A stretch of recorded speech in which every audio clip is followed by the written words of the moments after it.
Welcome to Latin with Andy Code Breakers.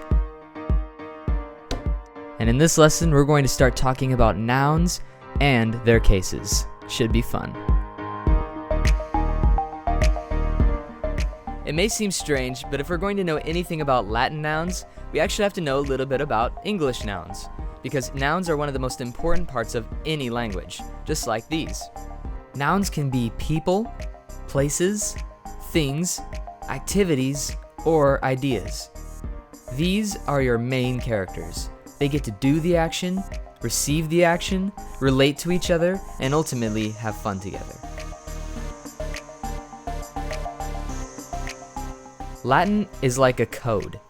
It's your job to learn the pieces so you can crack this code. Nouns have three defining factors. The first one is called gender. Gender is like adding a password to your noun. It makes your noun even more unique. The three options are masculine, feminine, and neuter. But don't worry, we'll talk more about that later. The next one is number. Number tells how many of your noun is doing the action.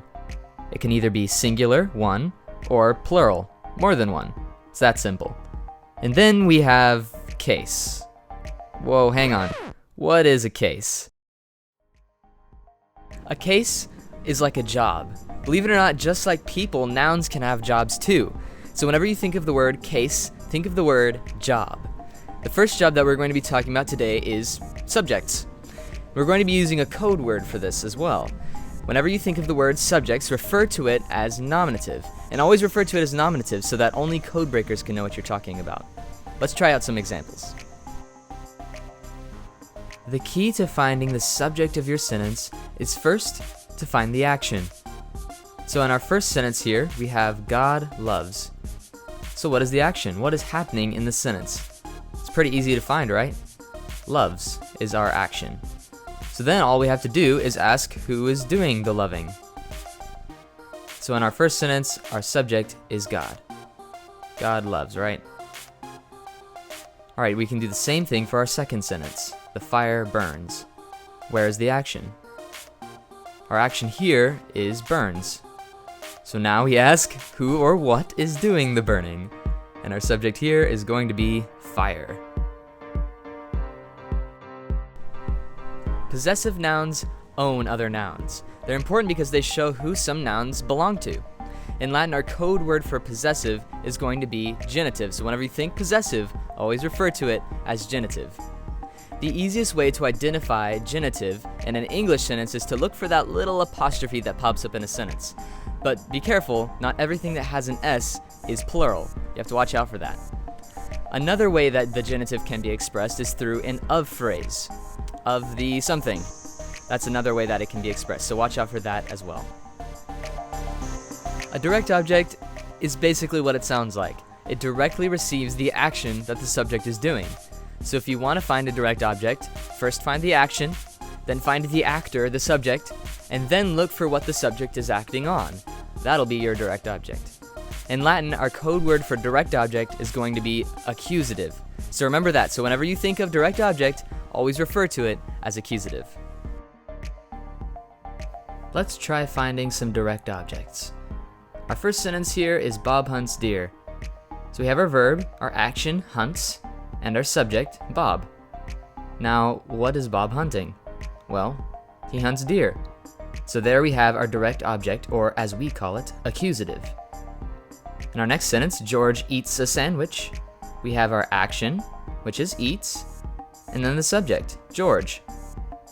What is George eating? He's eating a sandwich. So our sandwich is going to be the direct object, or accusative. See, it's pretty easy to identify direct objects. The indirect object and the direct object are kind of like brothers. You never see the indirect object unless there's already a direct object. The indirect object shows who is indirectly receiving the action that the subject is doing. It shows who they're doing the action to, or who they're doing the action for. Our code word for indirect object this time is going to be dative. So whenever you think indirect object, always think dative. Let's find the indirect objects in these sentences. Our first sentence is Dave sent John a letter. Alright, first we need to find the action, sent. And then who is doing the action? Which is Dave. And now what is Dave sending? Well, he's sending a letter. But he's not sending John. As you can see, John is indirectly receiving the action of the sending. Dave is not sending John, he's sending the letter. Another way that this could be stated is Dave sent a letter to John. Even though we might consider that a prepositional phrase in English, we're going to be translating this as the dative when we start looking at actual Latin. Let's look at this other example. You bought us pencils.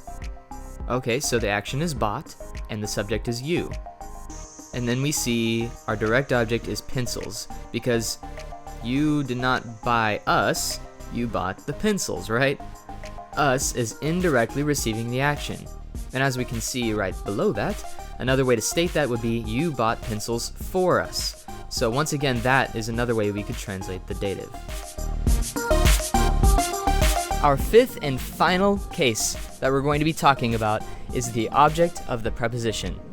The object of the preposition always needs help. They need a little buddy, their preposition friend, to help them out, to keep them in the sentence, and to relate them to other nouns.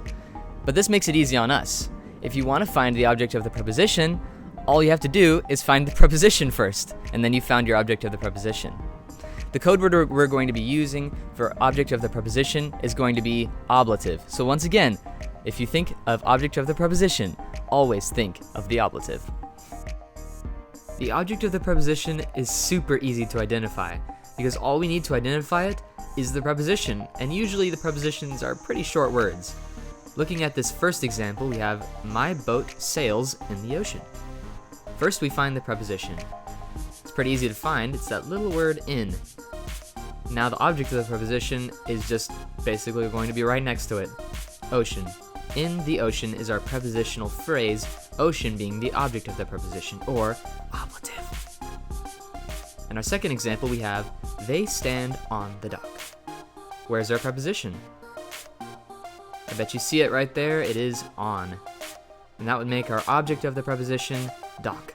So our prepositional phrase as a whole would be on the dock, making dock in the ablative case. Remember, every time you think noun cases, you need to think noun jobs. And there are three things you can identify from every Latin noun. The gender, masculine, feminine, neuter, number, singular or plural, and then our five cases, nominative, genitive, dative, accusative, and ablative. So we've learned about all these cases, about all these noun jobs and what our code words are for them. But what do we do with them? Well, we actually put them into these things called declensions. Declensions are technically defined as the variations of nouns, pronouns, and adjectives by which the grammatical case number and gender are identified. Hang on. I didn't quite understand that. That was a little overwhelming. Basically, what you need to know from that is just that a declension is a family of different endings that you add onto your nouns. Let's just say that all the endings that you could add onto your nouns are like one big neighborhood. And let's just say that in this neighborhood there are 5 different families, or declensions. But don't worry, we're just going to be focusing on the first family, or the first declension. And in every declension there are a set of endings. Thankfully though, every Latin noun only belongs to one family. Not all the families, it doesn't work like that. They only belong to one family. Here are the endings from the first declension. A, I, a, arum, is, as, is.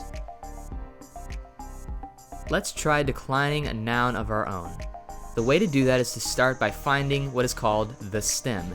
The stem is like your foundational block, kind of like Legos. If you have one piece and you want to add on a bunch of other pieces to it, this is the stem, the main block.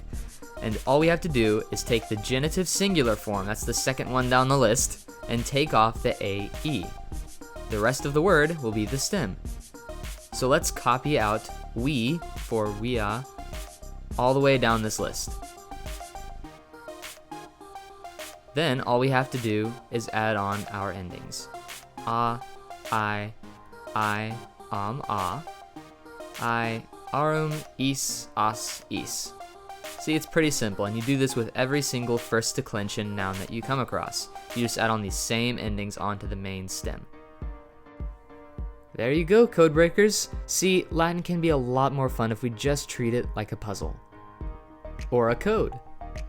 If you'd like to continue code breaking alongside me, subscribe for more videos. If you haven't already, purchase and download the worksheets so you can enhance your Latin experience. Keep on watching, give me a thumbs up if you liked it. See you guys next time.